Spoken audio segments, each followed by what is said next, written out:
Good evening. Thanks for joining us. I'm Julie Nelson. The alleged mastermind behind the Feeding Our Future fraud scheme will be back on the stand tomorrow morning. And as soon as Aimee Bock's lawyer is done questioning her, the highly anticipated cross-examination will begin. This follows a day in court where Bock defended her work, saying she did her best to root out any fraud. Lou Raguse was in court, which just wrapped up about 90 minutes ago. Lou?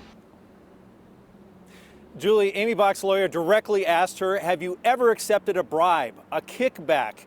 And she said, absolutely not. She said that she tried to root out the fraud and report it as best she could, and that she did not participate in it at all. Testifying in her own defense, Aimee Bock said, "Oh, I was mad. I'm still mad," referring to the meal program fraud occurring under her watch at Feeding Our Future. Bock disputed charges that she was involved, let alone the mastermind, in the $250 million pandemic meal fraud case. Concerning one piece of obviously fraudulent paperwork another defendant submitted, Bock said, quote, "I was shocked and frankly annoyed that someone would submit such ridiculous claims to try to get federal meal program money."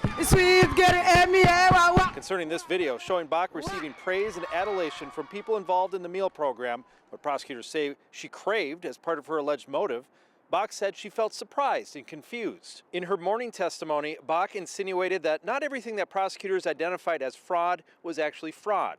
And when she was suspicious of fraudulent activity, Bock says she investigated it, even terminating about 50 meal sites, including some run by witnesses the jury heard earlier in the trial.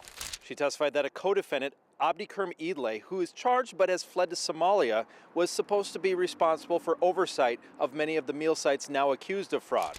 And Bock addressed one of her wire fraud charges stemming from an email she received. "I'm confused. I'm upset," Bock testified. "I had no way to not receive it, and now I'm charged with a federal crime because someone chose to email me something." Well, Lou, she's had a pretty easy go so far, just being questioned by her attorneys. The numbers in this case are so stunning, it's hard to even imagine where the prosecution begins. Yeah, you know, somebody told me who knows this case very well that it would be smart for them to go after those text messages that she wrote that said, "We are now the mob," and other things like that, because, you know, there's the Bock's attorney hasn't really focused on that very much. It'll be a very lengthy and, like you said, highly anticipated cross-examination.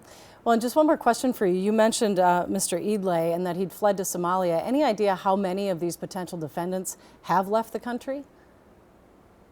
Only like 3 or 4. In fact, the ones that have been allowed to go back in order to sell land to get money back to the U.S. government, they've all returned. So for the most part, most of the defendants are here. All right. Thanks so much, Lou. We'll check back in tomorrow.